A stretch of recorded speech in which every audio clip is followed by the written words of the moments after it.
네이버 주가가 저번 주만 해도 23만 원, 22만 원 정도 했었고 8월 한 달 전에는 21만 원까지 찍었습니다. 그러니까 다른 주식들 다 오를 때 국장 되게 좋은 시절에 네이버만 안 올라서 네이버 투자자들이 한 달 전만 해도 놀림을 받았는데 지금 주가를 보면요. 27만 4천 원이에요. 일주일 만에 30% 넘게 올라가지고 지금 시가총액이 43조가 됐습니다. 이게 아직 합병설이긴 한데요. 지금 보시면은 어 이제 지금 시장은 이제 두나무랑 합병이라고 굳게 믿고 있는 것 같아요. 시총 16조 원으로 평가받는 두나무랑 합병으로 합산하게 되면은 네이버가 43조, 이제 두나무가 16조에서 60조 원의 기업이 됩니다. 지금 시총 4위 삼성바이오로직스가 71조 원이고요. 시총 5위가 하나에어로스페이스인데 54조 원이에요. 이렇게 되면 네이버가 시총 10위에서 시총 5위로 훌쩍 뛰어넘게 됩니다. 이렇게 되면 이제 합산 시총을 60조로 볼 수 있겠죠. 그러면 이제 비율상 한번 계산을 해봤는데 이렇게 되면은 그 두나무가 그러니까 업비트라고 할게요. 업비트가 네이버를 삼키게 되는 꼴이다라고도 저는 생각을 하거든요. 왜 그런지 한번 보여드릴게요. 한번 보시면요. 이게 지분율을 보시면 네이버 최대 주주가 10% 이상 보유한 주주가 없습니다. 국민연금공단이 9.33% 가지고 있는데 뭐 네이버 시총 계산하면 한 4조 원 정도 들고 있는 거예요. 그러면 두나무는 16조 원입니다. 합산 시총 60조에서 두나무 16조 지분을 하면은 결국 두나무 지분이 25% 정도를 차지하게 되는데 네이버에서 뭐 한 30% 이상 가지고 있는 최대 주주가 없기 때문에 결국 두나무가 경영권을 가져가게 되는 거 아닌가 이렇게 볼 수도 있겠죠. 물론 뭐 두나무도 지분율이 서로 많이 나눠져 있어가지고 뭐 딱히 누가 뭐 주인이다라고 할 수 없는 상황이긴 하지만 뭐 이렇게 봤을 때는 업비트가 결국은 최종 승자가 되는 모습이 아닌가 이렇게 볼 수도 있습니다. 이거 주식 오래 하신 분들은 그 사건 하나 기억날 거예요. 옛날에 카카오가 있었는데 다음이랑 카카오가 합병을 합니다.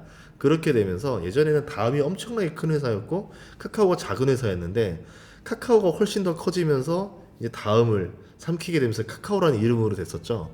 그렇게 되면서 이제 주가가 또 엄청 오르고 새로운 신성장이 왔었는데 지금 보면은 네이버가 가지고 있던 기존 산업들에서 신성장 사업, 두나무가 가지고 있는 걸 합치게 되면서 이제 새로운 기업, 완전 성장주로 돌변하게 됐거든요. 그래서 주가가 지금 급상승하게 된 게 아닌가. 저는 이제 이렇게 보고 있어요. 자, 그러면은 이 지분 구조를 조금만 더 한번 보도록 할게요. 제가 한번 보여드리겠습니다. 네이버 파이낸셜이랑 이제 합병을 하게 됩니다. 그러니까 이제 어떻게 보면 두나무랑 네이버랑 합병하는 게 아니고 두나무랑 네이버 파이낸셜이 합병하는 거다라고 지금 이제 합병설이 나왔는데 네이버가 75%를 가지고 있어요. 그리고 미래에셋이 25%를 가지고 있습니다. 이게 제가 옆에다가 숫자로 기업 가치를 해놓은 게 뭐냐면 나중에 합병할 때 계산하기 편해요. 이렇게 해놓으면은 두나무 주주는 이제 송치영 의장이 4조 원, 김영년 대표가 이제 그 13%, 그러니까 2조 원, 그리고 카카오인베가 2조, 우리기술투자가 1조, 하나투자증권이 1조 대략적으로 잡아놨습니다. 이렇게 해서 보면은 누가 주인이 될 수 있는지 대략 보이겠죠. 얼마치를 들고 있는가로 봐야 되겠죠.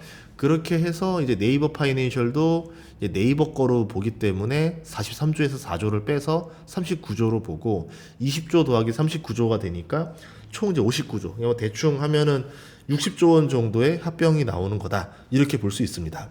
그러면 송치영 의장이 이제 가지고 있는 건 이제 60조에서 4조 정도가 되니까 대략 이제 한 15분의 1 정도를 가지게 되는 거죠. 그러면 15분의 1 정도면은 한 10% 조금 안 되겠네요. 한 7, 8% 정도 보고 있는데 그렇게 되면 어쨌든 국민연금이 많이 가지고 있는 거긴 하지만 그렇다 하더라도 개인 단일로 보면은 최대 주주가 되게 되는 상황이 되는 겁니다. 이런 의미에서 어떻게 보면 네이버가 지분율을 계산했을 때 이렇게 되면은 조금 불리할 수 있는데라는 생각할 수도 있는데도 불구하고 미래를 위해서 돌을 던졌다라 봐야 되거든요. 그러면 대체 왜 던졌는가를 봐야 될 필요도 있겠죠. 그래서 왜 합쳤는가에 대한 고민들 뭐 많이 이야기 나오고 있지만 뭐 저만의 생각도 한번 더 해보도록 하겠습니다. 우선은 스테이블 코인 때문에 둘이 합친 겁니다. 그러니까 네이버도 그렇고 업비트도 그렇고 이 스테이블 코인 시장이 엄청나게 커지는 속도를 보면서 이 시장을 먼저 장악을 해야 되겠다. 단순히 내가 네이버에서 1등하고 이제 뭐 거래소에서 1등하고 이제 이런 게 중요한 게 아니라 스테이블 코인 시장을 누가 장악하냐가 앞으로 기업의 미래 먹거리를 차지하게 될 것이다라 보는 겁니다. 보통 그런 경우 있어요. 메신저 같은 사람만 보더라도 카카오톡이 1등을 먹었잖아요. 그 뒤로는 2등이라는 게 존재하지 않았습니다. 그러니까 스테이블 코인에서 1등을 장악하는 회사가 시장을 독점하게 되지 않을까라고 보고 있는 거죠. 참고로 이제 네이버 같은 경우는 온라인 거래액이 50조고요. 국내 2위입니다. 그런데 잘 생각해 보면 1위는 쿠팡인데요. 미국 법인이에요. 그러면 컨소시엄에서 미국 법인한테 주질 않을 거 아니에요. 워낙 스테이블 코인이다 보니까. 그러면 네이버가 어쨌든 이 결제 시장에서는 1위의 파워를 가지게 된 겁니다. 뭐 물론 더 많은 결제 업체들이 필요할 수도 있겠죠. 근데 스테이블 코인이 이제 온라인 거래 쪽이랑 더 잘 맞기 때문에 네이버를 가져가게 된 거는 굉장히 좋은 일이다 볼 수 있고, 어차피 스테이블 코인을 발행하게 되면은 그 수수료를 혼자 다 못 먹습니다. 유통회사랑도 좀 먹어야 되고 결제회사랑도 수익을 나눠야 될 거예요. 뭐 반반씩 나누고 이런다면은 앞으로 이제 국채금리가 계속 떨어져 나갈 건데, 그렇게 될수록 스테이블 코인 회사가 버는 돈은 줄어들 수가 있겠죠. 근데 스테이블 코인 회사, 거래소, 결제 이게 다 하나의 회사라 그러면은 뭐 누가 먹던지 간에 하나의 회사의 이익으로 잡히니까 이거는 비용을 줄일 수 있는 거죠. 만약에 타 회사랑 잡게 되면은 결국은 수수료에서 나가는 꼴이 되거든요. 안 나가게 되는 겁니다. 업비트는 어떤 회사인지 뭐 여러분 더 잘 알 거예요. 국내 1위, 세계 4위, 국내 스테이블 코인에서 작년 거래액이 57조 원이 터졌는데 대부분 다 이제 업비트에서 터집니다. 뭐 이런 것들을 봤을 때는 1위 업체랑 또 만나게 된 거죠. 이런 점에 보면은 1위랑 1위가 만났다라는 거죠. 그러면 둘이 각자 아마 스테이블 코인 전쟁을 하려고 했는데 서로 영역이 달라요. 거래소에서 들어오는 영역과 이 결제에서 들어오는 영역인데, 우리 둘이 그냥 힘을 합치면 이번에 우리가 컨소시엄에서 1등을 할 수 있지 않을까? 어차피 1등이 다 먹는 시장이라고 하면은 우리가 합쳐서 1등을 하자라는 생각을 하게 되면서 서로 합치게 된 게 아닌가라고 보고 있습니다. 제 생각이에요. 아니면 이럴 수도 있죠. 뭐 여러 면에서 뭐 서로 이제 적인데, 네이버는 상장을 하는 회사이기 때문에 계속 매출과 성장성과 꿈과 미래를 주는 것이 중요한 회사고, 이미 갖춘 것들은 많은데 딱 한 가지 못 가졌던 게 블록체인 거래소, 그러니까 암호화폐 거래소를 가지 못했다라는 단점이 하나 있었죠. 그리고 그쪽 시장으로 나가고 싶다 하더라도 국가의 규제가 쉽지 않았었을 겁니다. 반대로 이제 업비트 같은 경우는 상장이 목표겠죠. 상장을 해서 이제 엑시트 할 사람들 엑시트하게 해주고 이런 것들을 해줘야 되는데, 이게 또 국가에서 규제라는 게 있기 때문에 이게 또 상장하는데 굉장히 많은 걸림돌을 또 주게 돼요. 여러 가지 또 있었겠죠. 거기에다가 하필 또 스테이블 코인으로 등장하게 됩니다. 그러면 네이버가 원하는 거와 업비트가 원하는 거와 그리고 이 스테이블 코인 시장에서 원하는 거와 세 가지가 서로 핏이 딱 맞아 떨어진 거죠. 그래서 이렇게 된 겁니다.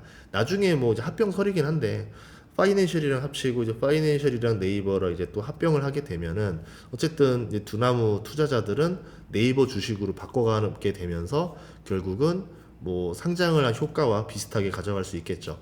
그리고 이렇게 생각할 수도 있어요. 그냥 두나무랑 네이버랑 한 번에 합병하면 되는데 왜 파이낸셜이랑 합병하느냐? 아무래도 좀 규제를 좀 의식한 게 아닌가라는 생각이 좀 듭니다. 이건 저만의 피셜인데, 그래서 파이낸셜이랑 먼저 합치면 아무래도 이제 거래소나 여기서 뭐라고 하기 좀 그렇겠죠. 그런 상태에서 하고 나서 나중에 자회사랑 모회사를 합친다는데 이렇게 뭐라고 할 수 있는 상황이 없겠죠. 그러면서 좀 부드럽게 들어가는 방식을 쓴 게 아닌가 이렇게 보고 있습니다. 그러면 앞으로 이제 시장의 판도가 바뀔 수가 있는데요. 제가 보는 건 뭐냐면, 뭐 결국 우리는 투자자니까 이렇게 보면 돼요. 원화 스테이블 코인 누가 될 거냐 모릅니다. 그런데 컨소시엄 대결이 될 거라고 다 보고 있어요. 그럼 컨소시엄에 누가 들어가냐? 은행이 들어가게 될 거예요. 왜냐면 신뢰성을 주기 위해서. 그리고 결제회사, 결제를 많이 가지고 있는 회사들이랑 또 컨소시엄 맺으려고 하겠죠. 이거는 단수가 아니라 복수일 가능성이 있습니다. 유통사, 업비트 아니면 빗썸 뭐 이런 거밖에 없잖아요. 그렇기 때문에 업비트와 빗썸 아니면 좀 뭐 다른데 뭐 어디 있을 거냐 이 정도 찾겠죠. 숫자가 많지 않습니다. 근데 지금 결제에서 실질적으로 1위라 봐야 되죠. 쿠팡이 못 들어온다 하면은 네이버가 1등, 유통에서 업비트가 1등이 됐고, 그럼 우리가 투자해야 되는 거는 이 컨소시엄에 들어가는 은행에 투자하는 방법도 있을 거고요. 이 기술 회사가 있을 겁니다. 어떤 기술 회사가 붙을지 모르겠어요. 근데 이것도 잘 보시면 재밌을 것 같아요. 그렇게 되고 이제 업비트에 투자하는 방법은 없으니까 실질적으로 지금 투자할 수 있는 게 네이버밖에 없다 보니까 수급이 쏠리게 된 거죠. 딱 봐도 컨소시엄 1등 할 것 같아요. 여기에 붙는 애들이 될 가능성이 높아지기 시작했으니까 네이버로 들어가 보자 이렇게 된 게 아닌가. 그러면서 네이버 주가가 거의 일주일도 안 돼서 30%가 오르는 기염을 토하게 된 게 아닌가 이렇게 보고 있습니다. 만약에 조금 더 윤곽이 나와서 이제 뭐 컨소시엄이 결정됐다 이렇게 되면은 네이버 업비트와 한 팀이 되고 있는 그 같은 컨소시엄 회사들이 뭐 관련주다 뭐다 이렇게 될 수도 있을 거고, 또 하나는 뭐 이제 여기에 투자한 회사들이 있을 거예요. 뭐 지금 업비트 두나무 지분을 가지고 있는 회사들 뭐 어디가 있다 이렇게 될 수도 있는데, 아무래도 이게 한 번 더 합병으로 들어가야 네이버 지분으로 바뀌면서 이익을 얻으니까 뭐 이게 막 바로 이익이다라고 말할 수는 없을 것 같긴 합니다. 또 하나는 뭐냐면 네이버가 그럼 지금 어떻게 된 거냐 이건데, 주가가 많이 올랐지만 이제 2년 뒤에 PER로 보면 2027년 PER이 16배입니다. 그냥 단순히 성장성이 낮은 산업들, 뭐 온라인 쇼핑 뭐 이런 것만 가지고 있다라고 하면은 16배가 그냥 뭐 비싸지도 않고 싸지도 않은 그저 그런 PER이 나올 수가 있는데, 지금 이제 갖춘 산업들이 완전히 달라졌어요. 이제 어디랑 비교해 보냐면요. 음, 쿠팡 먼저 비교해 보겠습니다. 쿠팡은요, 27년 PER이요, 몇 배냐면 32배가 나옵니다. 물론 이제 쿠팡의 성장 속도가 네이버보다 훨씬 더 좋으니까 그런 멀티플을 받는 게 당연한 거겠죠. 두 번째, 코인베이스인데 그동안은 네이버가 코인베이스 밸류랑 비교할 일이 없었는데 이제 비교를 할 수 있게 됩니다. 코인베이스 밸류가 27년에 41배를 받게 돼 있어요. PER로 적정 가치로 봤을 때 그렇게 돼 있고, 서클은 이제 2년 뒤에 이제 이익 구조를 보면 47배가 나옵니다. 그럼 네이버는 2배에서 3배 정도 저평가된 회사다라는 인식을 줄 수도 있을 거예요. 아마 누군가가 기사를 그렇게 쓰겠죠. 예, 그렇게 되면은 네이버는 지금도 싸다 하면서 이제 주도주로 막 이런 얘기들이 나올 가능성이 있지 않을까. 그래서 지금 주식들이 이렇게 막 들어오는 게 아닌가라고 봅니다. 물론 지금 저는 네이버 주식을 가지고 있지 않아요. 그러니까 이런 말 할 수 있는 거죠. 만약에 제가 먼저 네이버 주식 사놓고 이런 말 하면은 나쁜 사람 되겠죠. 고민 많이 했습니다. 자, 아무튼 그동안 이제 쇼핑에서 정체가 되었다가 이렇게 또 웹툰으로도 한번 터졌고, 최근에 스테이블 코인으로 터지고 거래소 블록체인 이런 성장 날개를 달았기 때문에 지금 네이버가 지금 주목을 받고 있고 되게 최근 들어서 주도주 모습을 보여주기 시작했다. 그러면 다른 주식들 한창 좀 예, 그냥 뒤죽박죽 할 때 네이버가 되게 재밌는 모습을 보여줄 수도 있겠죠. 그래서 지금 시장에 이런 흐름을 가져가고 있다라고 말씀드리려고 영상을 찍었습니다. 네이버 없어요. 자, 없는데 그냥 지금 딱 이 흐름 보니까 옛날에 다음이랑 카카오가 합병하던 시절에 생각났을 때 그때 생각했죠. 그때 카카오를 샀으면 되게 좋았겠다라는 생각이 들었는데, 지금이 또 약간 그때랑 또 비교하는 느낌이 나서 한번 옛날 기억이 나서 한번 찍어봤습니다. 다음 시간에도 좋은 정보로 찾아뵙겠습니다. 구독과 좋아요, 알림 설정 부탁드릴게요. 고맙습니다.